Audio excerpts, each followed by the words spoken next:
esta charla, esta conversación que se organizó muy rápidamente, aprovechando la vuelta, el regreso de quienes han participado de la asunción de Gabriel Boric, el radiante presidente chileno, y por eso contamos con la presencia de Ada Colau, que es alcaldesa de Barcelona y es referenta de Barcelona en Comú, y también de la compañera y referenta Ofelia Fernández, referenta del Frente Patria Grande y legisladora por la Ciudad de Buenos Aires. Un aplauso. Bueno, la verdad es que es un placer poder contar con ellas acá y poder iniciar esta conversación en este espacio cultural, que es el Centro Cultural JJ, que siempre nos acoge, nos recibe, así que muchas gracias por eso. Yo simplemente voy a mencionar, además de que sería lindo que comenten algo en relación a su visita a Chile, que nos interesaba poder, que ustedes puedan conversar sobre el desafío de estar en lugares de institucionalidad, de representatividad, siendo compañeras, referentas, militantes también, políticas, que se piensan desde los feminismos, ¿no? Y en el desafío de los feminismos en la institucionalidad, y también atravesadas por las contradicciones probablemente de no solo participar de la institucionalidad, sino también enfrentar las voces corporativas y la violencia política, ¿no? que muchas veces afecta sobre todo a aquellos perfiles y a aquellos roles que son disidentes en términos políticos y también desde los feminismos. Así que las voy a dejar a ustedes a que conversen y muchas gracias por estar.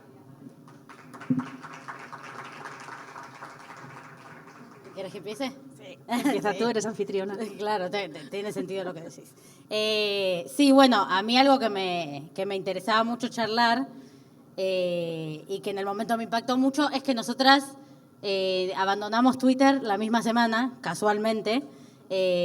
Poco tiempo después hubo un podcast en el que vos hablaste largo y tendido del tema, que para mí fue fascinante. Y era muy interesante porque vos hablabas de que no era una decisión espontánea, personal, sino muy premeditada políticamente.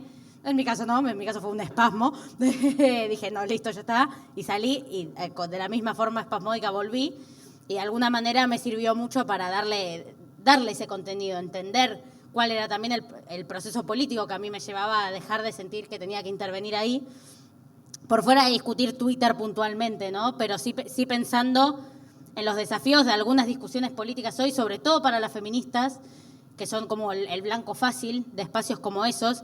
A mí, me resultó agotador políticamente al final del día la experiencia. No solo había una cosa personal de decir, ¿por qué se habla de mi cuerpo, o de mi familia, o de tal cosa?, sino que el castigo de que hablen de esas cosas en relación a tu nombre termina restringiéndote políticamente. A mí no me daban ganas de hablar de algunas cosas. Era como, no me voy a meter acá y no me voy a meter allá. Y en definitiva, salía del foco la convicción para estar el cálculo personal, psicológico, que en definitiva nos apaga como militantes, ¿no? Que estamos en un lugar de definición y exposición por nuestra militancia y por nuestra profunda convicción en ese camino de reivindicaciones.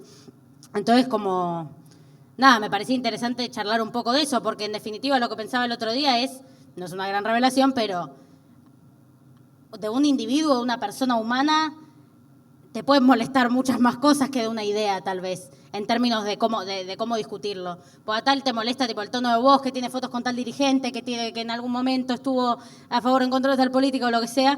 En audiencias más maduras en general molestan cosas más arbitrarias.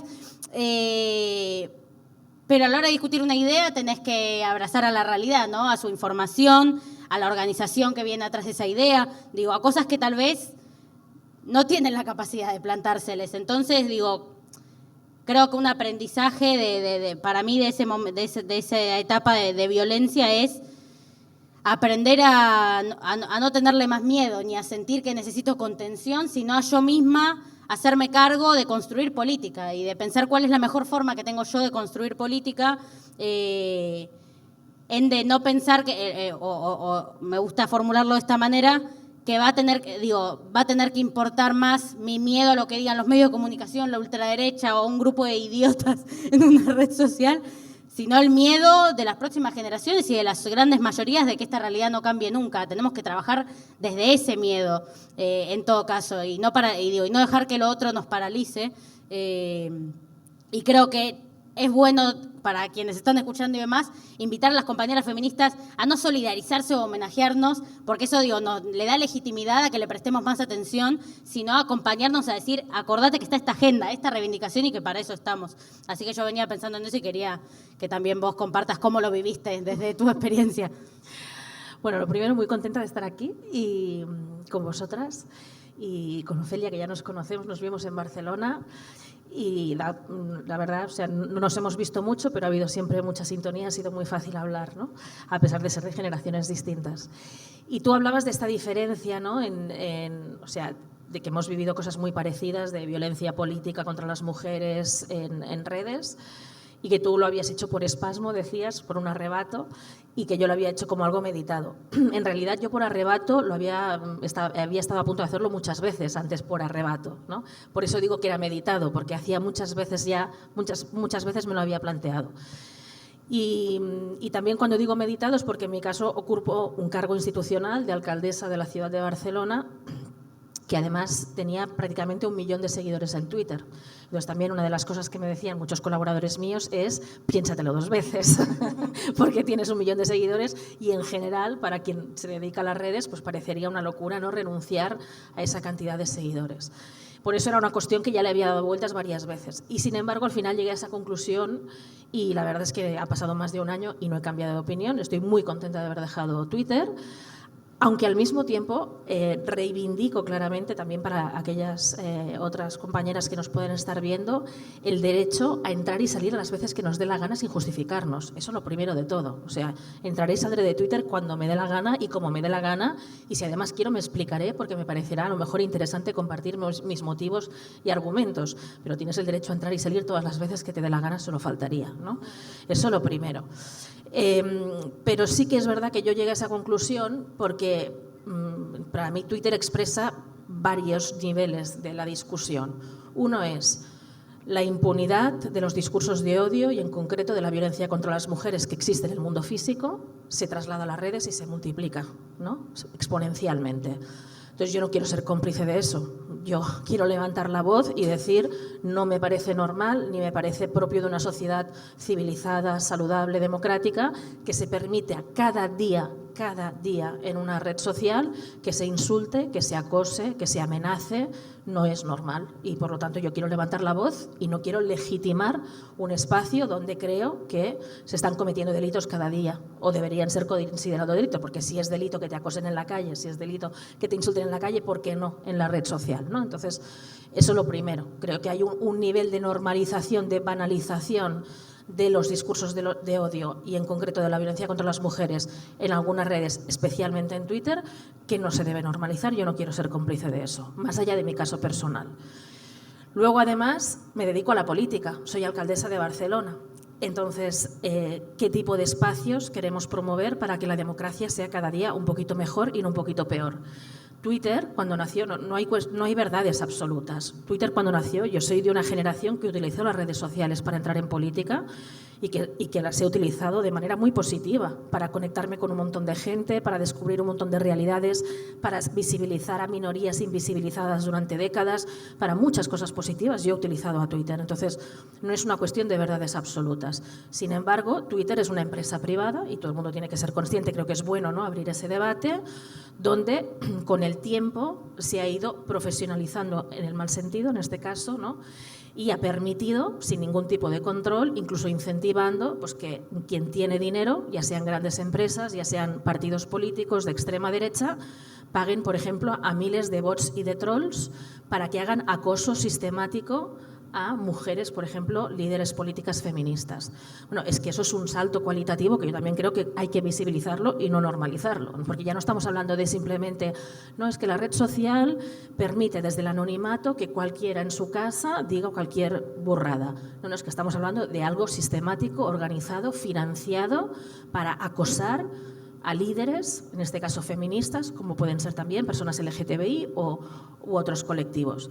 Bueno, pues yo no quiero ser tampoco cómplice de esto y quiero hacerles saber a Twitter que si permite esto y normaliza esto, a mí no me va a encontrar aquí, porque creo que la democracia aquí no lo vamos a hacer bien. No es un espacio saludable y no lo vamos a construir bien.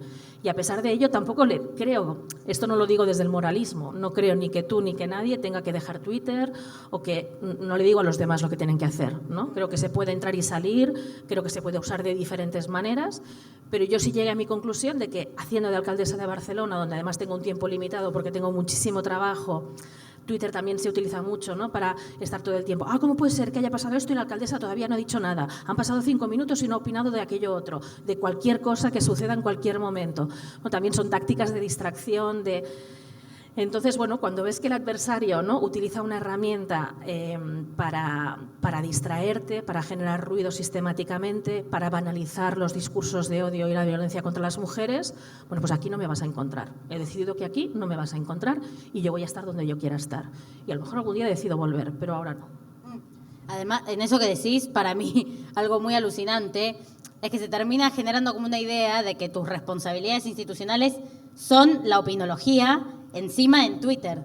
Ni siquiera es poner la cara si un vecino va, no sé, en mi caso a la legislatura o a la alcaldía con un problema. No, es ante cualquier hecho que cualquiera que subjetivamente considere lo suficientemente polémico, relevante o lo que sea, tener que estar ahí. Y eso de vuelta anula la convicción. Digo, uno no procesa sus intervenciones, no tiene compañeros y compañeras con quienes discutirlo, no quiere acercarse al pulso de la realidad para tomar una definición, sino que tiene que estar en la inmediatez de un reclamo que no tiene nada que ver con tu responsabilidad institucional al final del día. Es como que se inventó una atribución que desgasta el nivel de ese debate político incluso, porque lo inmediato no tiene proceso y nosotras para llegar ahí vivimos procesos, sabemos que funciona de esa manera.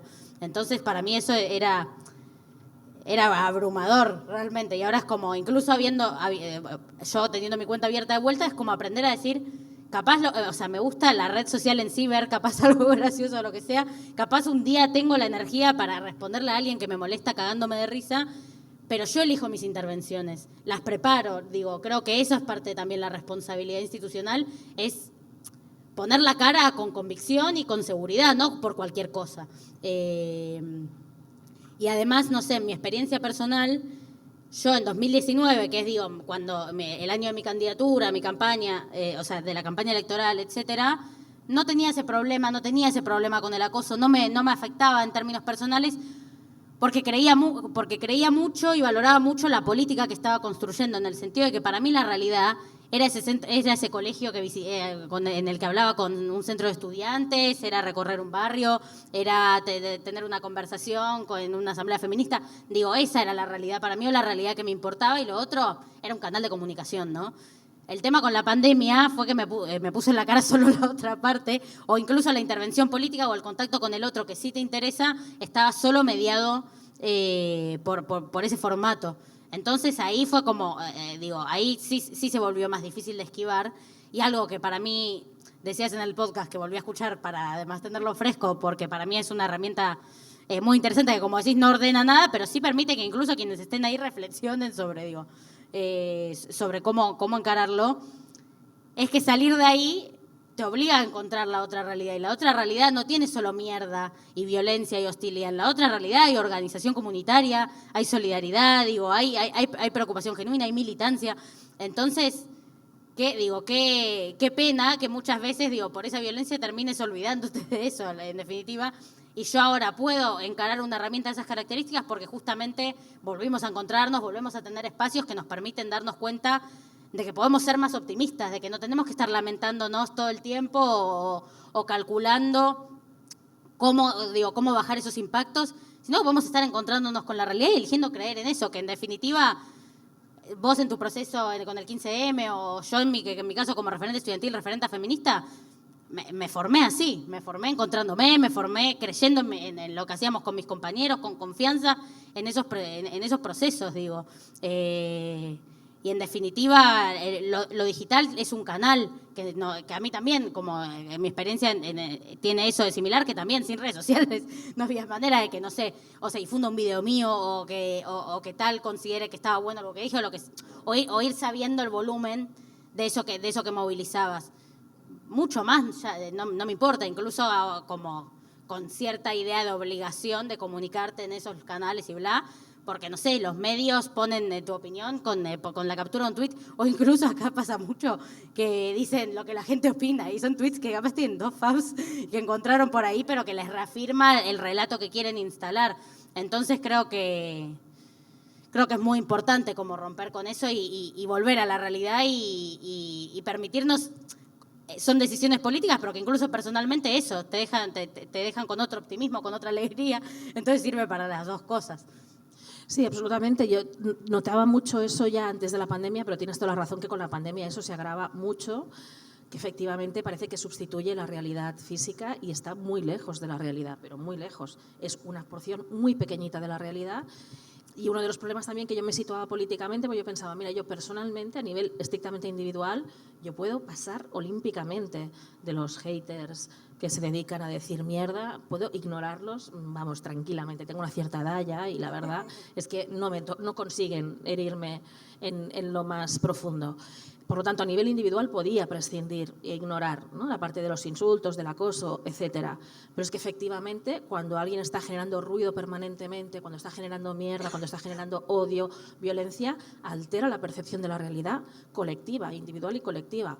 Y eso sí que es un problema, ¿no? Porque efectivamente, si tú entras cada día a Twitter, tienes una idea de la realidad que por suerte no se corresponde con la de la mayoría de las personas. Es una porción muy pequeñita y además alterada, porque, insisto, ahí hay financiación, ahí hay poder, ahí hay dinero, ahí hay grupos de interés que alteran la realidad con su intervención subvencionada. Entonces, claro, eso sí que creo que políticamente como alcaldesa, al margen de cómo yo lo viva individualmente como mujer, sí que me lo tengo que plantear como problema. Para gestionar bien la ciudad de Barcelona tengo que pisar mucha más calle y mucho menos Twitter. Eso lo tengo clarísimo. Además lo he constatado día tras día, que no tenía nada que ver. Si fuera por Twitter yo no pisaría la calle. Y es todo lo contrario. Más piso la calle y mucho más me motivo para seguir haciendo política y para seguir adelante y no tirar la toalla. Si en cambio fuera por Twitter, yo tiraría la toalla, porque me parecería que todo el mundo me odia, que todo es horrible y que la humanidad no tiene solución. En cambio, piso la calle y veo un montón de gente maravillosa construyendo cosas,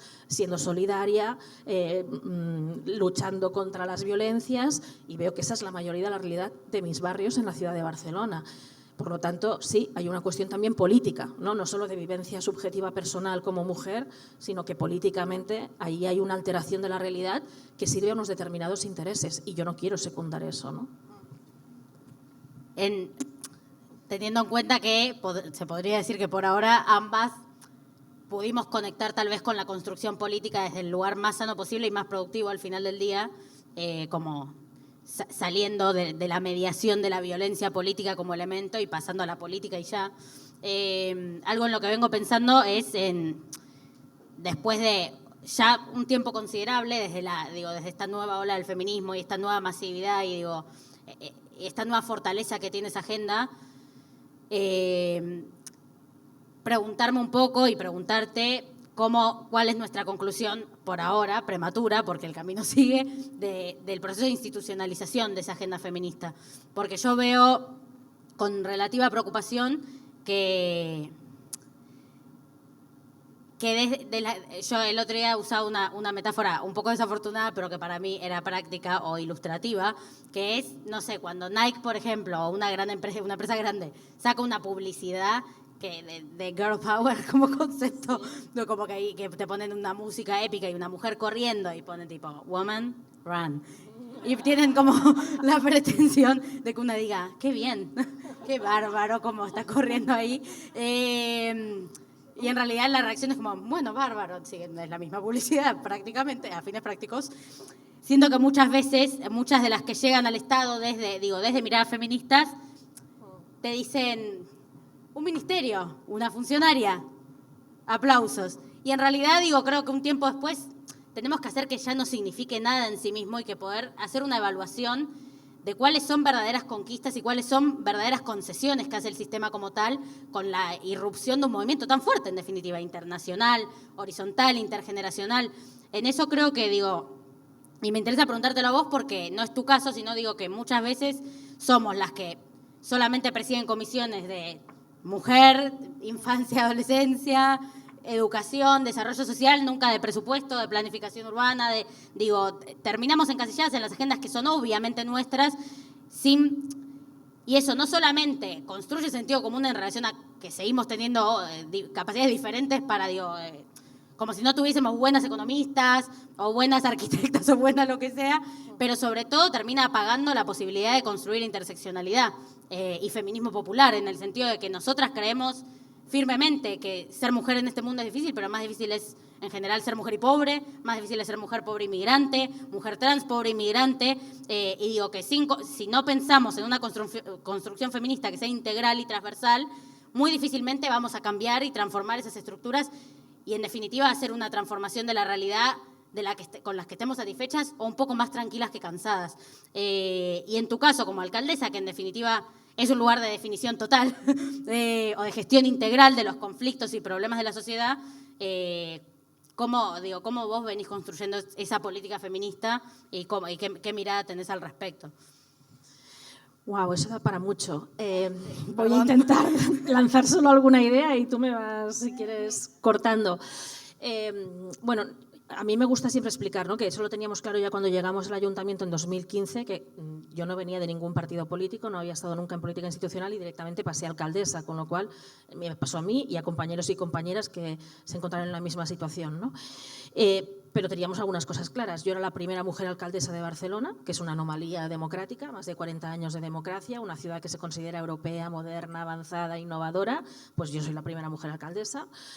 Pero tenía muy claro que no quería ser solo la primera mujer alcaldesa, sino que era la primera mujer alcaldesa que además no era solo mujer, era feminista, que son dos categorías distintas, no tienen por qué ir necesariamente juntas, y que además no iba yo sola, sino que era de un gobierno que se reivindicaba feminista. Y por lo tanto pusimos eso en el diseño del gobierno. Y entonces creamos una concejalía que no existía, que era de feminismos y LGTBI, y esa concejalía no solo ha tenido presupuesto para hacer políticas que antes no se hacían, proactivas, ¿no?, para mujeres víctimas de violencia, para crear un centro LGTBI que ahora es de referencia en Europa, etcétera, sino también y sobre todo para generar un departamento de transversalidad de género que hiciera que los presupuestos se hagan con mirada feminista, el urbanismo se haga con mirada feminista, que son realmente las partes sustantivas y troncales donde se define la ciudad, ¿no? ¿Cómo se define la ciudad? Pues decidiendo las prioridades urbanas y por lo tanto el urbanismo debe ser feminista, no simplemente la política para las mujeres, ¿no? Y eso es lo que hemos ido haciendo. En urbanismo, por ejemplo, pues con marchas exploratorias en los barrios para definir los puntos de inseguridad de las mujeres, las dificultades de los cuidados en el urbanismo e ir haciendo pequeñas modificaciones urbanísticas en base a la experiencia concreta de las mujeres de cada uno de los barrios. Pues sería un ejemplo muy concreto. En las políticas sociales lo mismo, en los presupuestos lo mismo, en la estructura, muy importante. El Ayuntamiento de Barcelona tiene 16.000 trabajadores y trabajadoras públicas y el jefe máximo de esa estructura y del presupuesto, del dinero, que al final es donde están las políticas públicas, donde está el dinero, siempre había sido un hombre, un gerente municipal. Pues por primera vez es una mujer también, feminista, que por lo tanto es toda la estructura gerencial la que también se modifica, ¿no? Y eso se ha ido trasladando a muchas políticas concretas, también con sus resistencias. Ahora, respecto a la pregunta originaria que tú hacías de si era, ¿no?, un dilema el que hayan pues mujeres en determinados lugares, si ya no es suficiente, no nos puede contentar, yo diría, es evidente que no es suficiente, pero tampoco es renunciable. Es decir, yo lo quiero todo. Yo quiero que las mujeres lleguen a todas partes, por supuesto que sí, por derecho propio y sin justificación, con el derecho a equivocarse, con el derecho a ser imperfectas, como los hombres que han ocupado todos los lugares hasta ahora y han sido altamente imperfectos y se han equivocado, etcétera, etcétera. Bueno, pues las mujeres igual como mínimo y por lo tanto tenemos derecho a estar en todas partes y si además sin ser excelentes. Pero además, evidentemente, las feministas queremos ir más allá. Pero, por lo tanto, no contrapongo una cosa con la otra, ¿no? Me parece bien que Nike vea que tiene que poner a una mujer corriendo para vender más, me parece una pequeña señal positiva, no de que estemos ganando, ni mucho menos, no soy ingenua, pero sí que veo que efectivamente se dan cuenta de que hay un cambio social y que si no quieren quedarse fuera, ¿no?, de ese cambio social, tienen que intentar recogerlo. Serán más hábiles, menos hábiles, serán más superficiales, menos superficiales, pero es un síntoma que no es suficiente, ni mucho menos, pero que tampoco me parece mal, ¿no? Sí, yo veo lo mismo y de hecho, bueno, obvio que en términos históricos tiene una alta trascendencia, pero sí creo que es interesante que un tiempito después de esas conquistas podamos decir, bueno, ¿cuál sigue ahora? Y poder actuar en coincidencia con el nivel de potencial que sigue teniendo el movimiento feminista. Entonces, creo que es sobre todo ver cómo poner eso en juego, cómo pensar, cómo potenciar e ir un poco más allá.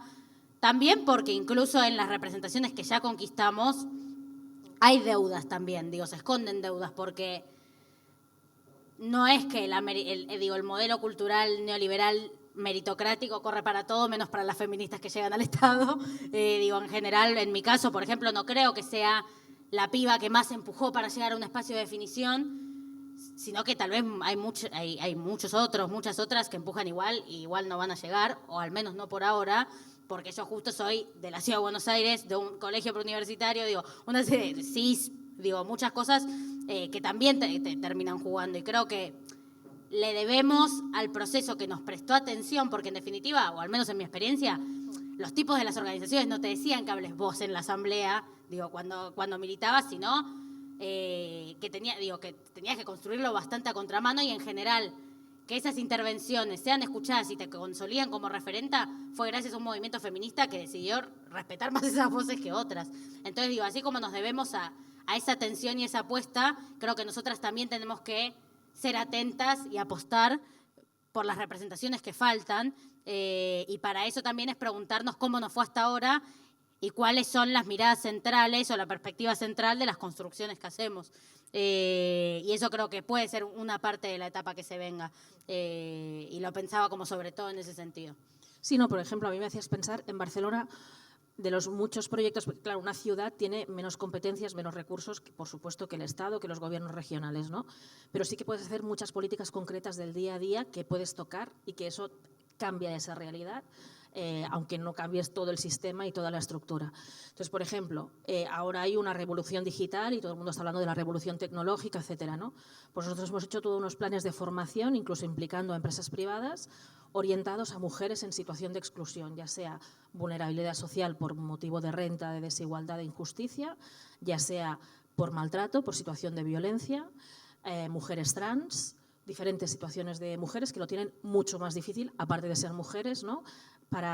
Y hemos hecho un curso para personas que no tengan ningún tipo de formación, y en menos de un año han conseguido todas trabajos de alta cualificación en el mundo tecnológico.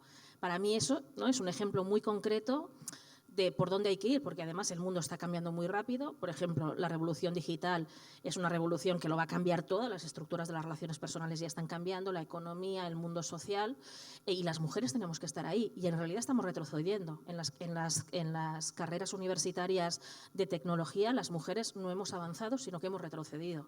Por lo tanto, son cosas muy concretas a pelear también, creo, ¿no?, desde la institución y desde el movimiento feminista, de poner la luz, decir dónde se está definiendo el mundo que está por venir. Ahí tienen que estar las mujeres, y tienen que estar todas, en toda su diversidad, ¿no?, y especialmente las que lo tienen más difícil, ¿no? O, por ejemplo, también una de las cuestiones que a mí más frustración me genera, porque no depende de la ciudad, que es el tema de las mujeres migrantes, que asumen todos los cuidados o gran parte de los cuidados de los trabajos más duros, peor remunerados, más precarizados, y con una dificultad de base, que es la ley de extranjería en España, que es una ley institucionalmente racista, es racismo institucional, eso es así y hay que decirlo tal cual. No depende de la ciudad cambiarlo, lo hemos pedido, lo hemos denunciado, pero mientras eso no cambia, ¿qué puedes hacer, no? Bueno, pues hacer programas de acompañamiento para hacer inserción laboral, incluso ayudar a conseguir papeles a todas esas mujeres que están en situación de precariedad, incluso de semiesclavitud, es un trabajo de hormiguita desde abajo que la institución sí que puede acompañar a mujeres y a colectivos que están trabajando en ese sentido. No va a salir en las noticias, no va a ser portada, pero son de esos pequeñas acciones del día a día del municipalismo que a mí hace que sea la política que más me gusta y que no la cambiaría por nada del mundo. Vamos. Me voy a poner pesada, ya que hablas de municipalismo, dan ganas de ganar una ciudad, de gobernarla, de escucharte. Y no está siendo tan fácil, en nuestro caso, están las ganas, no está pasando. Entonces quería gomearte un poco con preguntas medio puntuales. porque yo no la sé tampoco, pero además me interesa, siento que puede ser interesante saber de cómo se construyó la campaña y finalmente la victoria en la alcaldía de Barcelona, si fue un proyecto municipal, de qué características, porque creo que puede ser esa la parte que nos falta en la Ciudad de Buenos Aires, en cómo venimos construyendo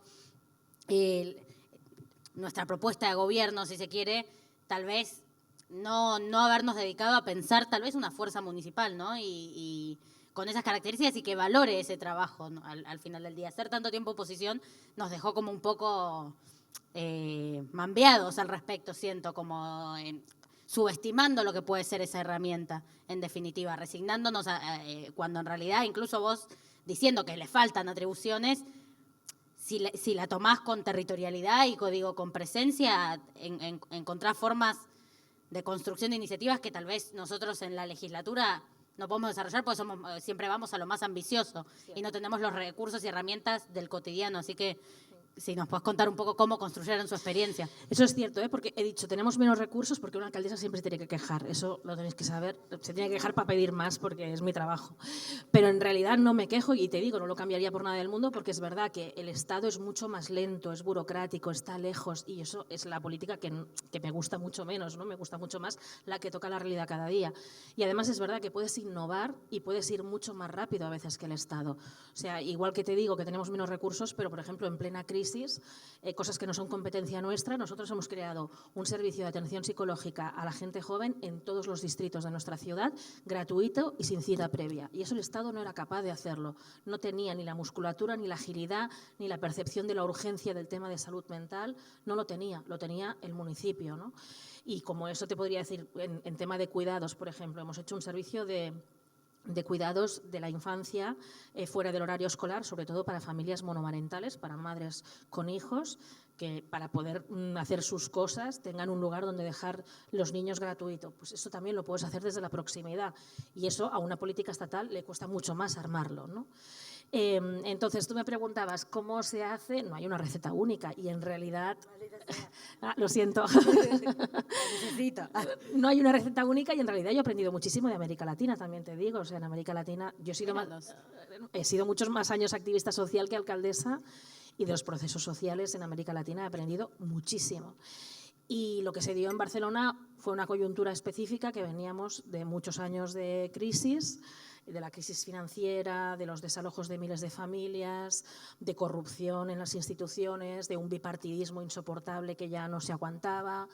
Y todo eso generó pues, un hastío generacional, el que tú citabas, el 15M, ¿no? Esa salida masiva que también tenía ecos con Argentina, con el que se vayan todos, ¿no? Ahí habían muchos paralelismos. Y de esa movilización muy amplia, bueno, lo que siempre decía el mainstream, la derecha y el establishment era, si quieren cambiar las cosas, preséntese a las elecciones. Y así que un día lo hicimos, ¿no?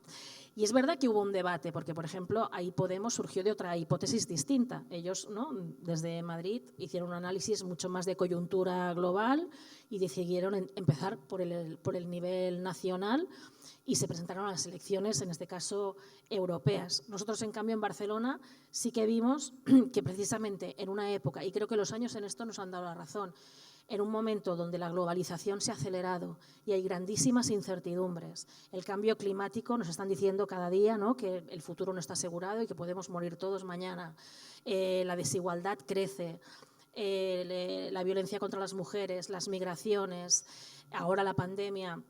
O sea, hay grandísimas incertidumbres, la gente tiene razones legítimas para tener miedo, para tener ansiedad, porque el futuro es muy incierto y la democracia, además, en muchos lugares, la mayoría, ha tenido muchas imperfecciones.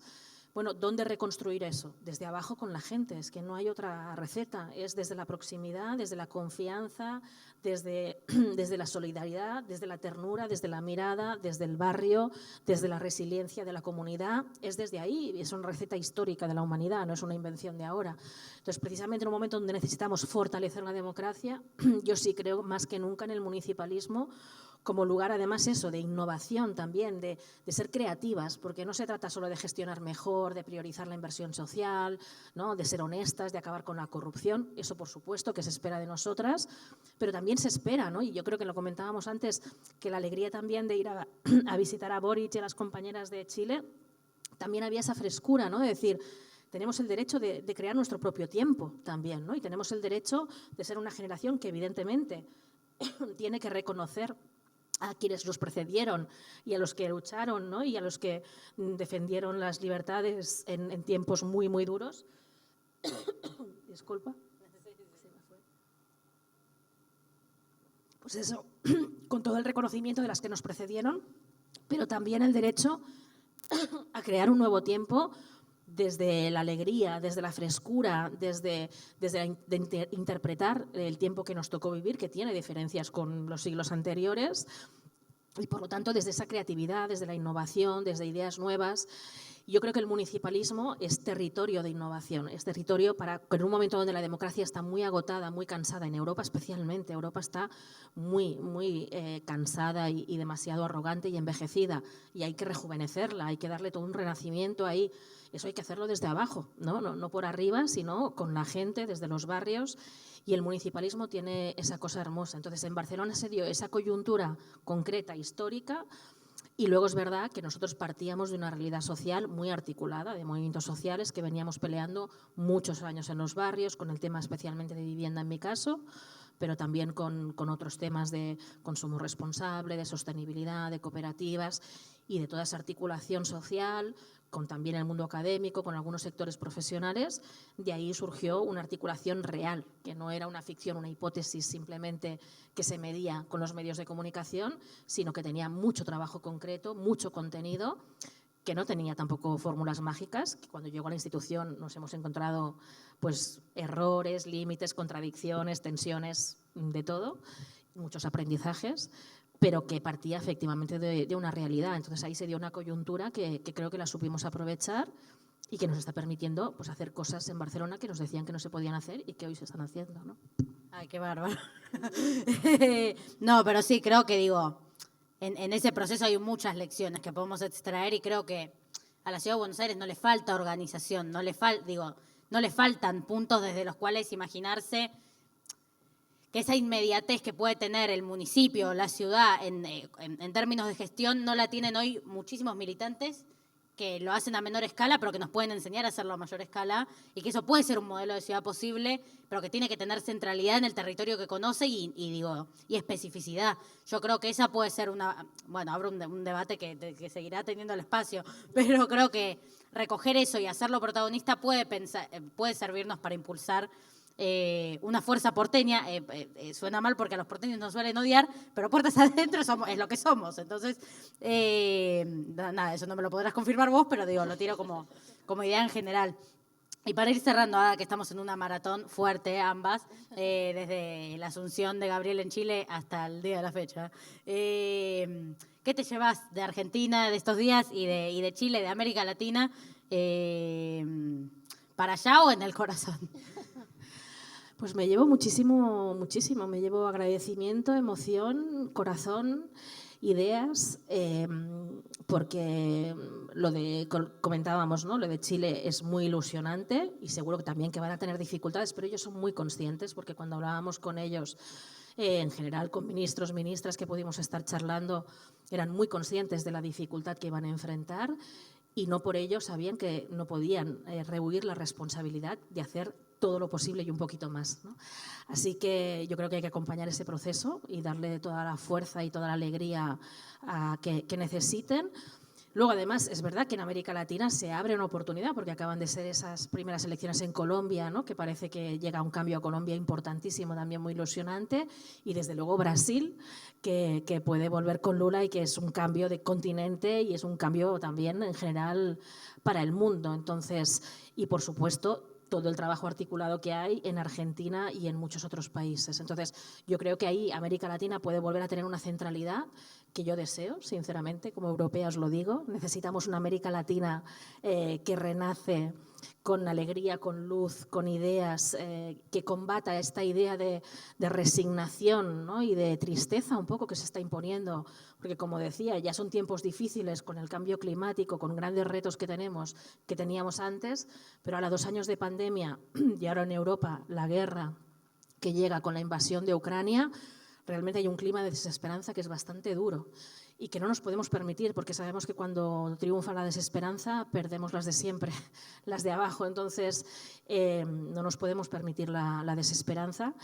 Y creo que América Latina ahí tenéis un papel muy importante de articulación de una nueva etapa, de un nuevo ciclo, donde reinventar, mejorar, profundizar la democracia, incorporando también esos nuevos ciclos como el feminista, como el ecologista y con protagonismo de la gente joven, que eso también es algo que se veía mucho en Chile y que necesitamos. O sea, yo como mujer de 48 años soy feliz cuando veo mujeres como tú, como las compañeras de Chile, viendo a gente joven que no se limita a buscar discursos que hablen de ellos y ellas, sino que se toman su protagonismo. Es nuestro tiempo, nadie lo va a hacer por nosotras, así que lo vamos a hacer nosotras. Y yo en eso estoy contenta, feliz, agradecida y eso me llevo de regreso a Barcelona.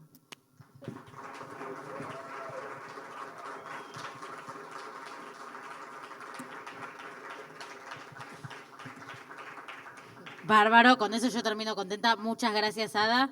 Nos volveremos a encontrar. Nos vimos mucho estos días, me ilusiona, pero seguramente falte para reencontrarnos porque cada una tiene misiones para nada menores. Yo soy parte de esta gran misión latinoamericana en la que pongo toda mi esperanza, todo mi compromiso. Así que ojalá nos encontremos con buenas noticias nuevamente como en esta ocasión. Vamos.